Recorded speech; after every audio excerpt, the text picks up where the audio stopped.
Welcome to Stacey J Studio. Come and hang with me today. Subscribe, like, and share. Let me know you care. Coming with a heart if you can't find the words. Hi, I'm Stacey J and this is my studio, and welcome back to basic sewing stuff. I don't even know if I got a name for this. But what I'm doing is I'm going through the basics of things. Basically what my doctors sit down.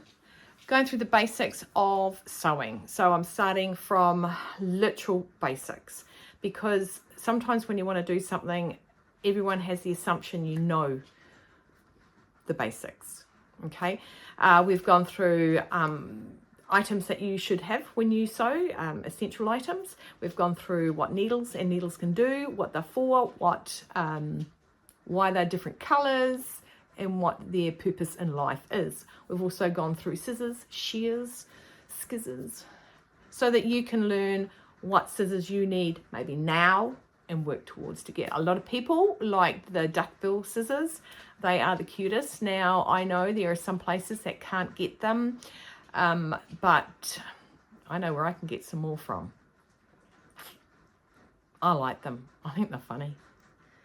I just like the name of them. No, I use them all the time. And they're so sharp.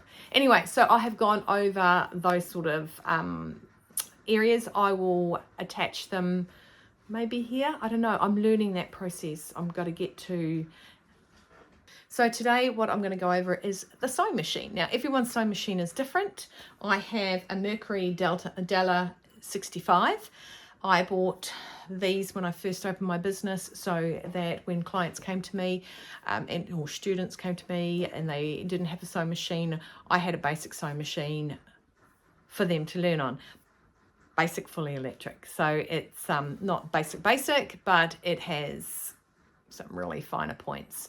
I have a young 13-year-old currently learning on this machine, and she's loving it. Apparently on the weekend she tried to use the one that she has at home, and she had a little bit of nobody could understand to help her, so the poor thing. But she does love this machine. So I'm going to go over the basics of it and tell you what each part does. Machines that do come out nowadays have like needle cutters, needle threaders. They have decorative stitches all through them. I don't know why I showed you that, because you can't see that. Decorative stitches through them. They have dozens of feet. They can do lots of different things. Buttonholes, especially one-stage buttonholes. I remember one of my first machines had a 4-stage buttonhole, so I had to mark out the buttonhole. I had to zigzag up. I had to double tap it back and zigzag back, and so you're moving 1, 3, 2, anyway. So they're all different. They have marks here that show you where to put your thread and put your thread through. So there are a lot of different things that they have. Like I said, mine's got an automatic cutter, and but at the end of the day, they are to sew with. And depending on what you get is what it can offer you. So this is a basic, nice one. It was under $400. So yeah, and I had all this, so I'm pretty happy with this. I've also got the next stage up from this one. It's got blue and it's got different stitches, and it does the alphabet, but I actually prefer the pink ones. It's not just the color, but I do prefer the pink ones. So I'm going to put you down to the machine and go over. I'm just trying to get you closer. Okay, so as we talk about it, well, I'll point out the options. I'll just use my little tweezers here. I don't even know if I use this as a one of the essential tools. Yes, it is essential. So here we've got the needle. As we went through the needles the other day, that depending on what fabric you were sewing as to what needle that you want to put in there. The needle in a sewing machine is flat backed, okay, because you have the threading the eye from the front to the back.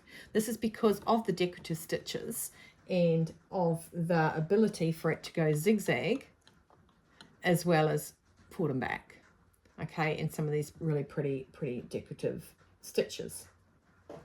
Okay, it is held on with a clamp, which does have a screw head in it. Okay, I might actually bring you down to Funky Town so you can see.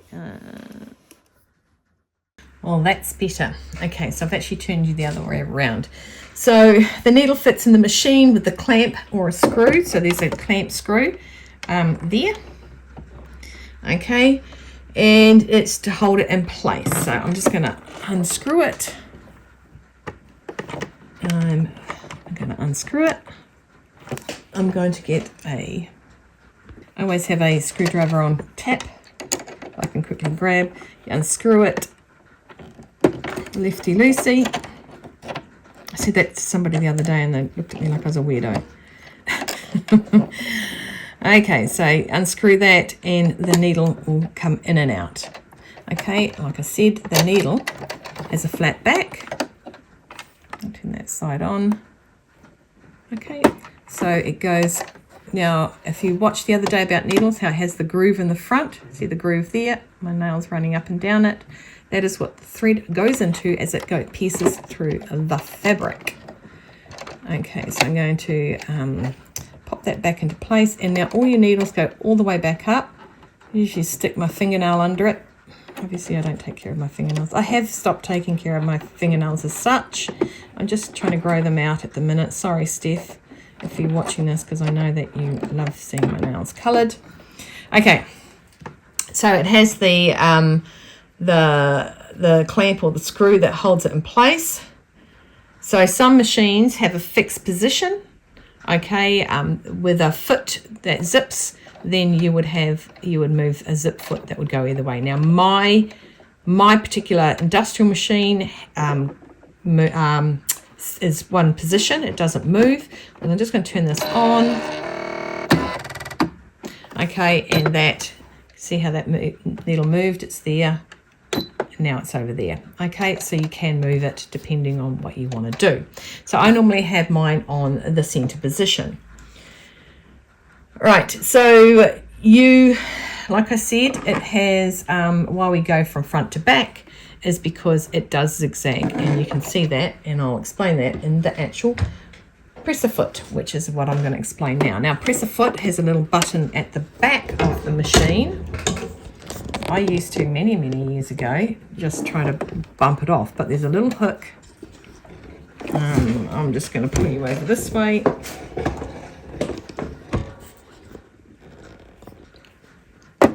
You still can't see it. There's a little hook there, and it drops the foot off. Let me have a look to see if I can go this way. Sorry, I'm still trying to find what I want in my camera. This little thing here that releases your foot. I used to pull it off back in the day, quite a few days ago. Right, back to where we were. Okay, so the foot itself, let's have a look at this. This is called the presser foot. Okay, and this is exactly what it says it does. It puts pressure on the fabric, okay, because underneath it has the dog feeds, but I'll get to that in a minute. Feed dogs, sorry, not the dog feeds. Okay, so this presser foot puts pressure on the fabric around the needle, and it is supporting and encouraging the layers to progress through with the dog feeds, or the feed dogs underneath. Okay, so there is the ability to increase and decrease the pressure of this foot on the fabric. Now, I definitely have that on my commercial machine, and I don't know about it on this, but I normally, if I need to release pressure, sometimes take it off the dog feed. So to put this on, I've got the lever. I drop it down. There's the bar here. That bar is what clicks it onto the plate, or the thingy that holds it. Okay, there's my actual descriptive word. Can't think of what it's called now. The shaft that picks it up, and now it's back on. Like I said, you push that button, drops off, you line it up, and say it doesn't line up properly, okay, and it's not clicking on, you can lift that thing at the back and it will pop it on nicely. And you know what's going on, you can feel it like that and it moves. Now that's one of the reasons it moves is because it does go over seams. Right, the throat plate is this little plate here. Okay, it comes off with a couple of screws. Like I said, I always have a trusty screwdriver with me. Screwdrivers are an essential tool. Might not mention that. But yep, they're an essential tool to undo things you need to undo. So with the throat plate, it normally is made from metal, the surroundings, which is really good because if you have a metal seam guide as well, so if you're doing a different seam to what it is. It surrounds the feed dogs. It has a hole through which the needle presses while it takes the thread down and meets the bobbin.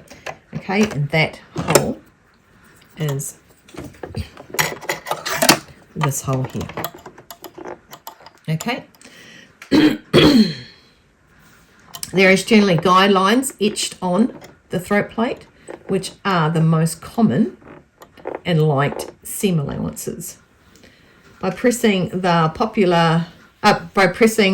feed edge along the presser foot and along one of the guides, the line of stitches will be parallel to the actual stitching. Right, I'm just going to pop it down and show you.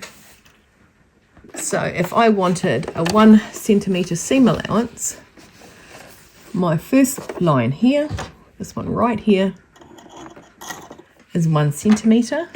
Is it 2/8? Is it a quarter of a seam? So I would then place my fabric in line with that line there and put my foot down. And as I sew, sorry, you should see me, I look crazy. As I sew, well, I'm not going to sew because I haven't threaded it. It will line all the way up there and I know that I've got a 1 centimetre seam allowance.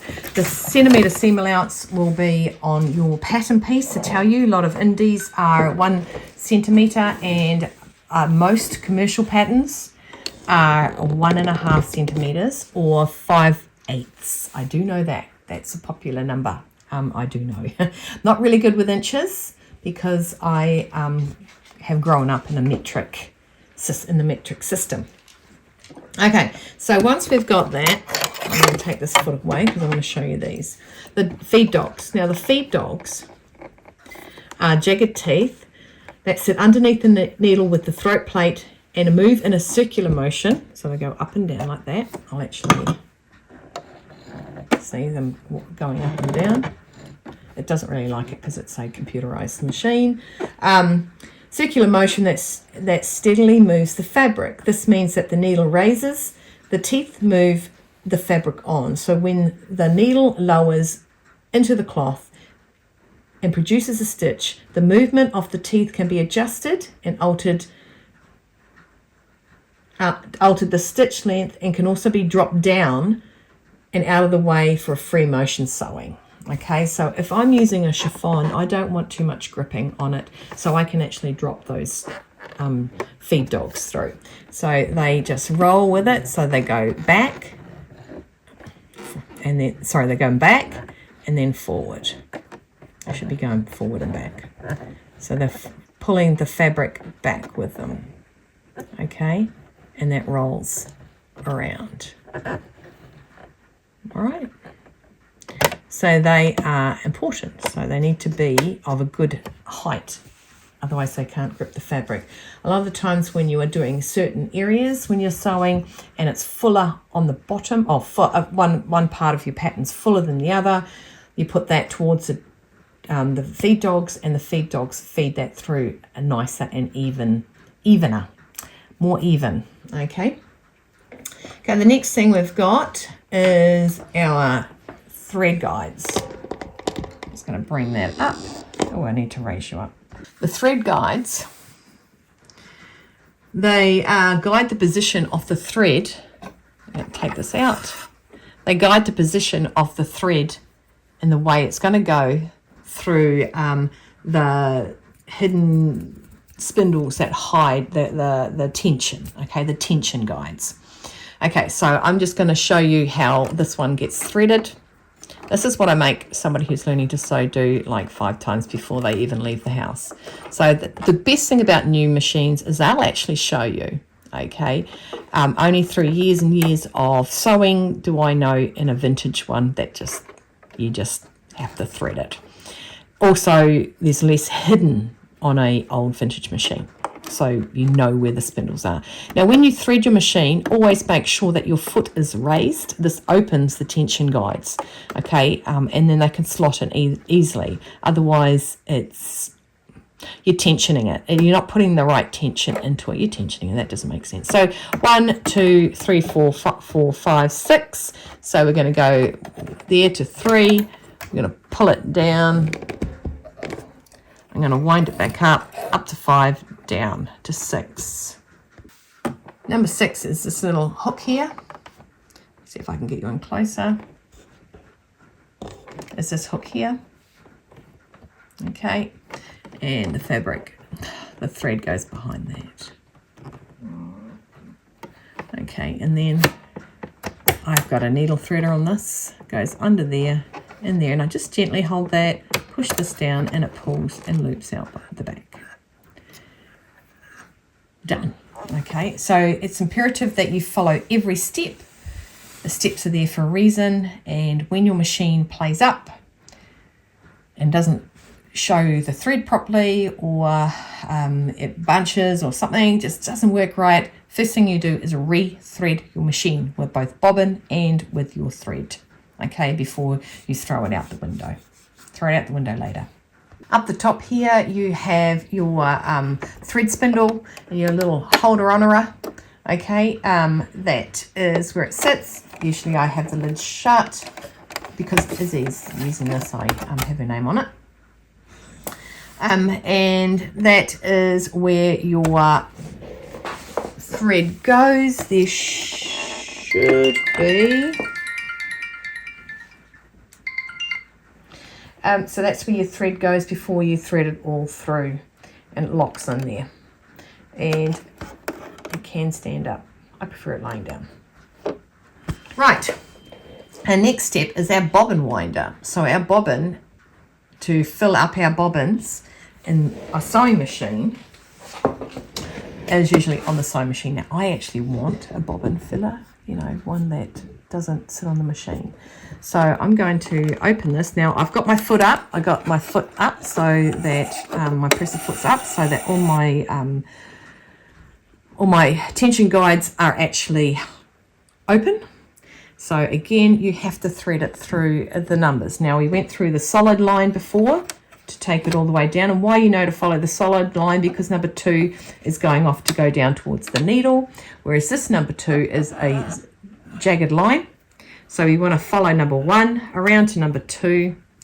And over here is our diagram to fit on to the bobbin. Okay, so it goes under this, between the 2 hooks, around this tension guide. Now, why there is a tension guide is you can't have loose thread, otherwise it doesn't pull properly through the 2 things. Right, so I'm just going to snap that in. So it's snapped into that. I don't know if you heard it. Might have been talking. I'll do it again. I'll be quiet.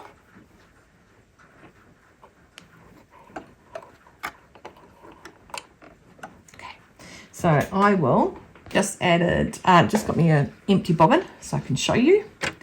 Okay, that's a bit long.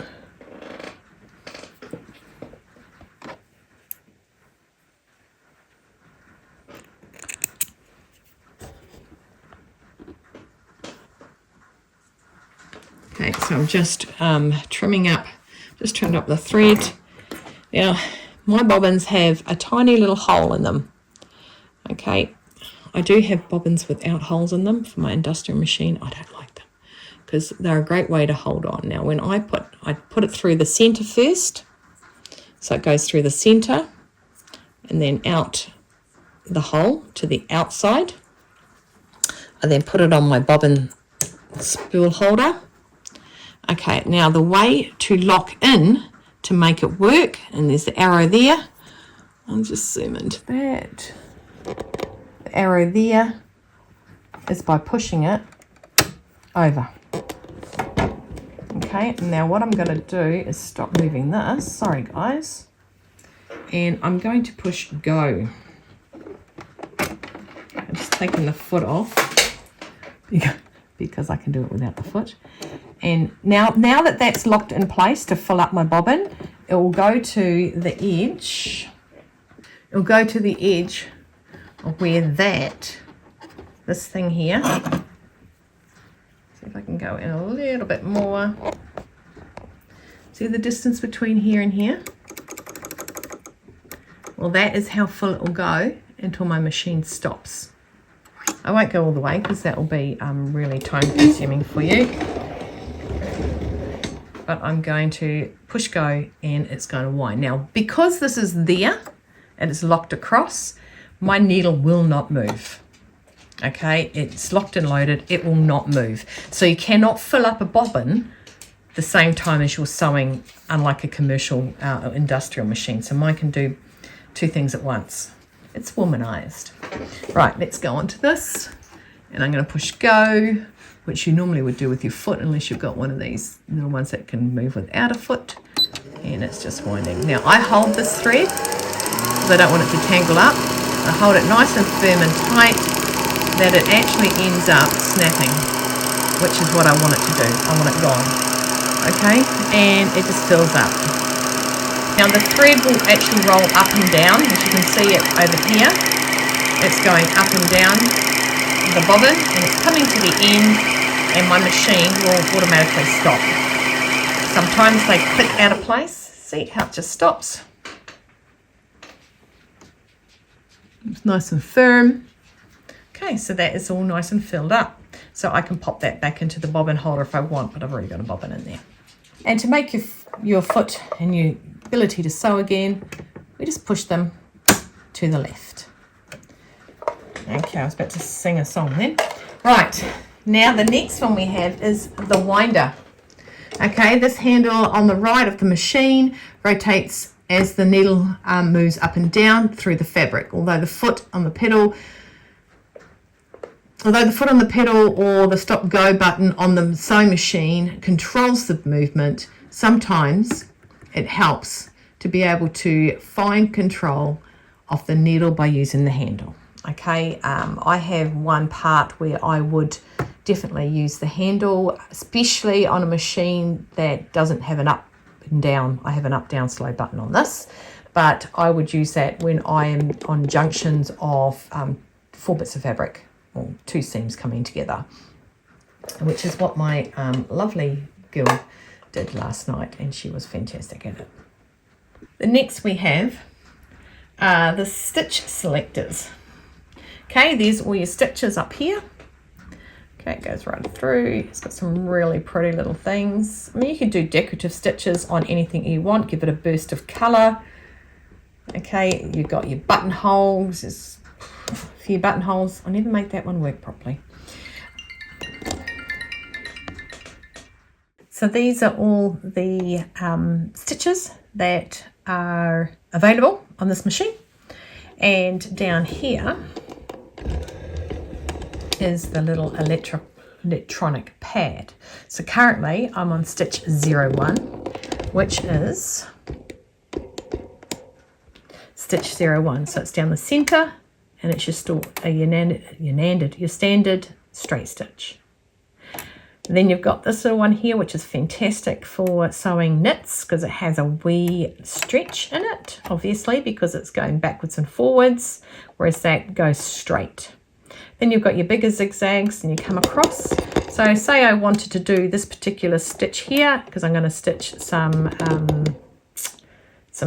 knit fabrics and I want to be able to put it on without popping the seam, I would go down to my little machine here at 01 and I would add it up.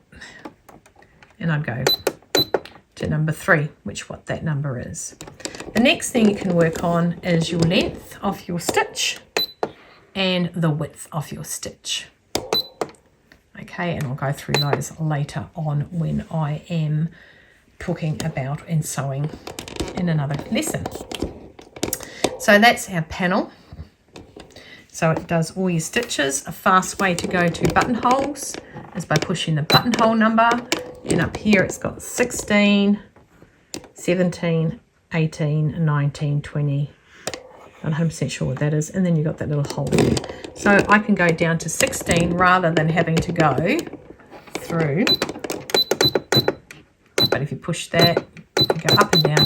So I'd have to go up to 16, whereas this goes, okay, if you want buttonholes, boom, there. If you want your zigzags, boom, there. And it just changes it automatically. Your main zigzag, there. And your straight stitch, and for the needle to go over to the left, that one, 0, 0. The next thing I want to talk about is the foot pedal. Okay, that is obvious. In the words, what it's called is for a foot pedal. It's like an accelerator.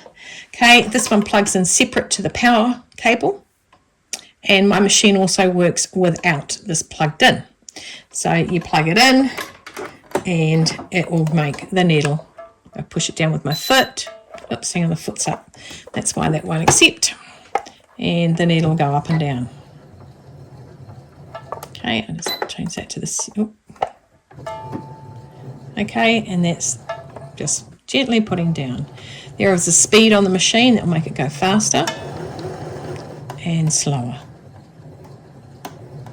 Okay, this one here is a button that goes, makes it automatically go up and down. Not all machines have that. This one does. Say I wanted to do something and creep it up to get right to the edge, I can do that. This one here is the reverse button, and I don't actually have to move anything to make that automatically reverse, so it's quite funky.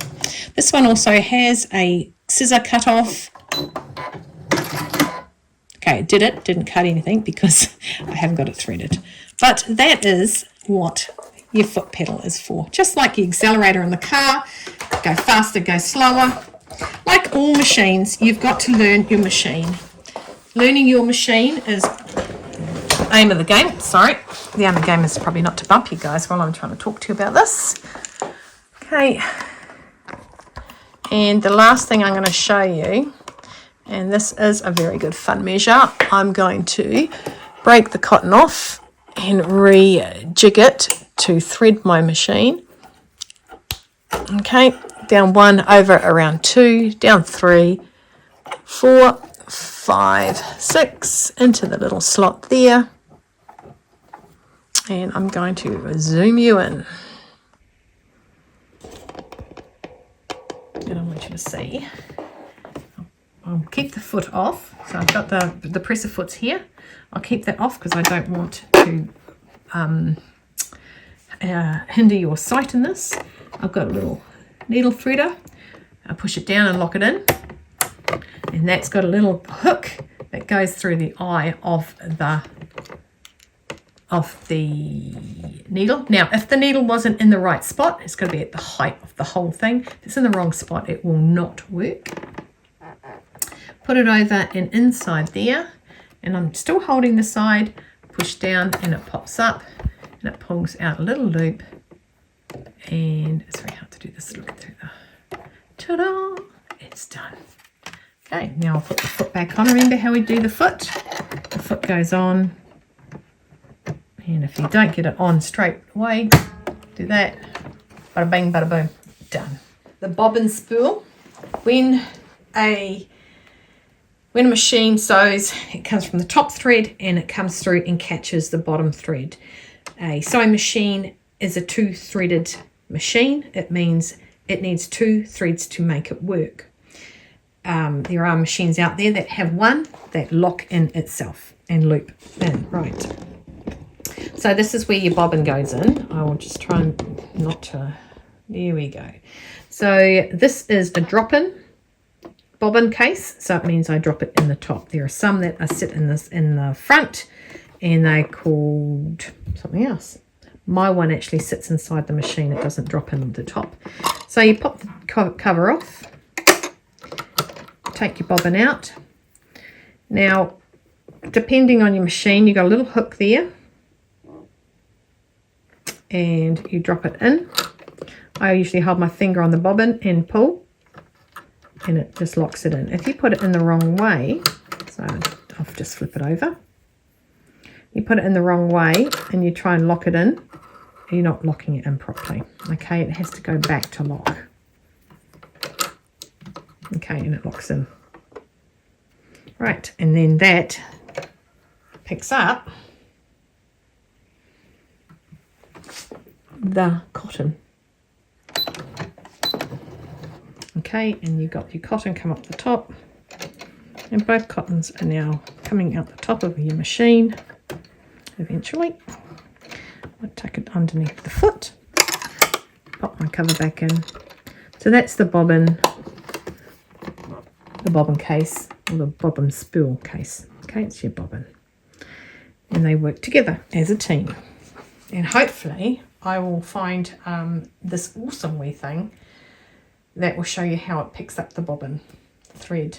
If I can attach it, it'd be really good.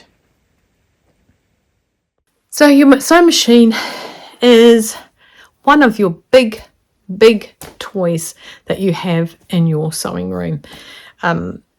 It is important to look after it, to dust it. Threads and dust will go throughout all the components in it. Your book will show you where to clean. Your book will show you if it's electrical. It will show you what errors come up. Read your manual. Don't be scared of your manual. Your manual's there to help you at the best of your abilities. Get to know your machine, get to love your machine, and treat your machine with respect. Okay, because that's what's going to sew your seams. And you're going to love it. Because I love it. Everyone should love it. Oh, well, if everyone's sewing, I guess I wouldn't do alterations. So, excuse me. So that's your sewing machine. If you have any questions, please drop them down in the comments below, and I will endeavour to help you out. I'm not electrically minded. I am not a full rip this thing apart and put it back together. It's mechanical. I'd never been that person. I guess if I had a passion for doing that, I would be okay. But like I said, when you are sewing and something happens with your cottons and your threads, rethread straight away. Okay, you might have just missed a loop or not caught something properly. So that's me for showing you over the sewing machine. I want to thank you very much for watching. Drop a heart if you just let me know that you are watching, so I know that people are interested to know about what I'm doing. If you're not interested, then I can stop doing this. But I would really hope that you are learning something, especially if you're a beginner and you're new and you're not 100% sure on some of the things I'm doing. I'm going through it nice and slowly. I'm doing one vlog a week just to help you guys slowly pick up what sewing can be all about. It's a huge passion of mine, and I want it to share the love. Okay, we will go over something next week, and I hope in the meantime you have found out something about your machine. If you have a sewing machine, I hope you haven't learnt anything. I hope you know everything I've taught you on this, because your machine, you should know, it should be your best friend in the sewing room.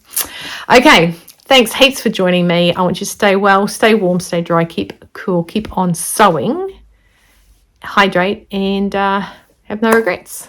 Thank you so very much. Take care, and I'll see you next time. Subscribe, like, and share, just to let me know that you care.